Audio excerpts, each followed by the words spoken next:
como somos tentados a depositar a nossa confiança na nossa prosperidade. Este é o tema do nosso devocional de hoje. Graça e paz, bom dia. Vamos lá, Salmo capítulo 30. Lembra? Comecei falando sobre ele ontem, vou dar continuidade, abrangendo ainda um pouco mais, falando um pouco mais sobre a temática aqui do Salmo 30. Qual é a temática aqui do Salmo 30 que está resumida no verso 6? Eu, porém, dizia, na minha prosperidade jamais seria abalado. Verso 7, Tu, Senhor, pelo teu favor, fizeste com que a minha montanha permanecesse firme. Quando eu não estava sendo abalado, é porque o Senhor me mantinha de pé. Apenas escondeste o rosto e fiquei perturbado. Então Davi está dizendo o seguinte, ele está reconhecendo que por um momento ele depositou a sua confiança nele mesmo, na prosperidade.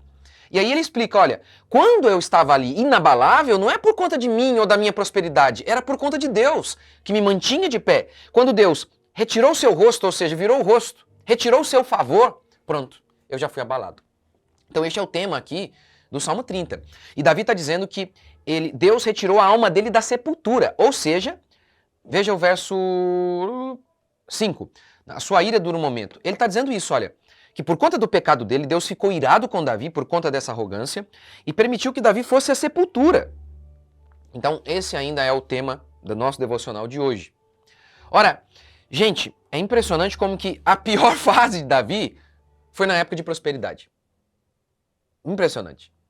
É quando Davi está com seu reino estabelecido, seus inimigos derrotados, Deus o estabeleceu, todo o povo o reconheceu como rei, Saul foi morto, todos os seus inimigos estavam sendo mortos.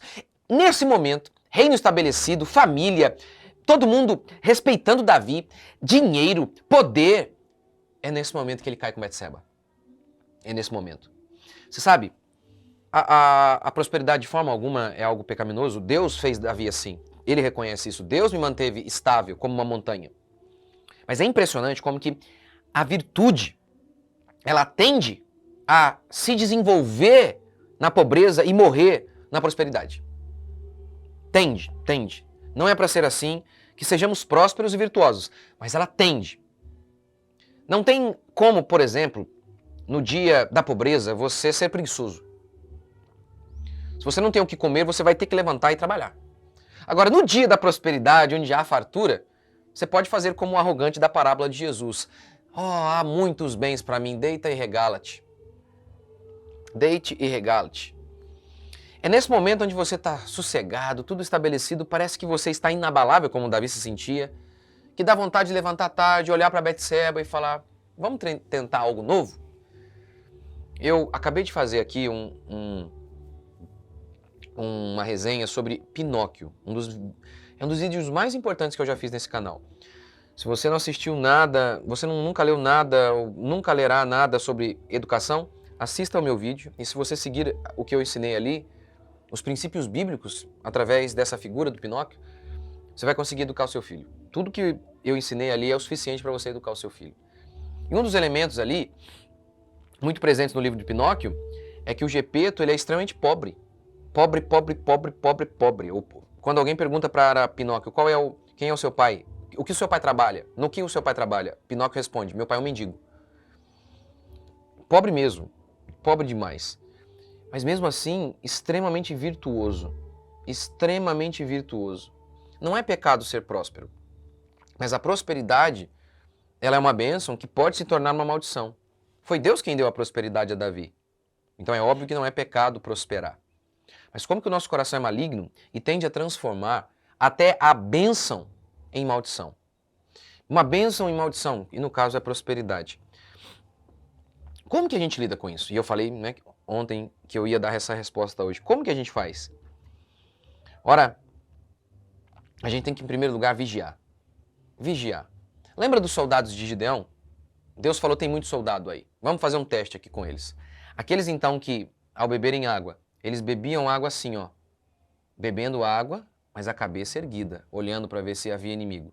Esses ficaram. Os outros que já entraram lá, enfiaram a cabeça, foram retirados. Excomungados. Por quê? Esses aqui, que bebiam assim, olhando, estavam atentos o tempo inteiro. Porque e se o inimigo chega? É assim que nós devemos viver. Todo santo dia. Nunca considerando que estamos estáveis. Nunca. Nunca. sempre nos lembrando que quem nos mantém de pé é Deus. Num estalar de dedos, ele vira o rosto e tudo desaba. Tendo então, em primeiro lugar, vigie, segundo, reconheça a sua fraqueza, que tudo que você tem vem de Deus. É Ele quem concede a você as bênçãos. Portanto, humilhe-se. Todos os dias. Lute contra a tentação da arrogância. Se você é próspero, você conquistou algo, lembre-se, foi Deus quem colocou você ali. Como diz Paulo, que tens tu que não tenhas recebido? E se o recebeste, por que te vanglorias como se não o tiveras recebido? Quem é que colocou você aí? Deus. Deus. Vigie, lute sistematicamente contra esse pecado chamado arrogância. Lute mesmo. Note quando ele surgir. Note. Ai, Jesus. Esses dias eu estava numa praça e vi uma pessoa que no passado me desprezou. E hoje ela estava toda arrebentada. E eu, muito melhor, em todos os sentidos. Na hora eu cheguei em casa imediatamente e pedi perdão. E falei, Senhor, tem misericórdia, tem misericórdia. Tem misericórdia de mim, veja o que eu estou fazendo. Olha, Senhor, imediatamente. Então, lide com esse pecado. Note-o. Persiga-o. Paulo não disse, examine o homem a si mesmo? Examine-se. Seja radical com a arrogância. Radical. Passou na rua, sei lá, você comprou um bom carro, olhou, o outro, o vizinho, passou assim, e você olhou assim, peça perdão imediatamente. Persiga esse pecado, porque ele está aí. A arrogância. E Deus resiste ao arrogante, lembra? Quando eu sou fraco é que eu sou forte, quando eu reconheço a minha fraqueza. Então é assim que você deve lidar com a arrogância. Persiga. Não conceda a ela 1 centímetro, porque ela tentará conquistar 1 quilômetro. Vigie-se. Ore a Deus para que mostre a você isso e arrependa-se e lute contra isso todos os dias. E você verá que é um pecado muito mais difícil do que a tentação sexual. Vamos orar? Senhor Deus e Pai, te agradecemos por mais um dia e oramos a Ti. Capacite-nos para que sejamos radicais contra o pecado. Que a Tua graça se renove sobre nós a cada manhã, Deus vivo e todo-poderoso. Examine o Senhor a nós. Mostre as nossas falhas, os nossos erros. E que possamos andar em humildade. Porque bem-aventurados os humildes de espírito. O reino do Senhor é destes. Ó Deus, nós queremos ser esses. Os humildes de espírito, os quebrantados de coração, porque o Senhor habita no alto e sublime trono, mas também habita com o contrito e quebrantado de coração. Ó Deus, que no dia da prosperidade não venhamos a nos esquecer de Ti.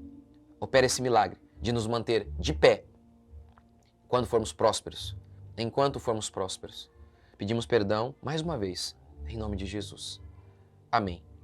Amém? Deus abençoe vocês. Até amanhã, se Deus quiser.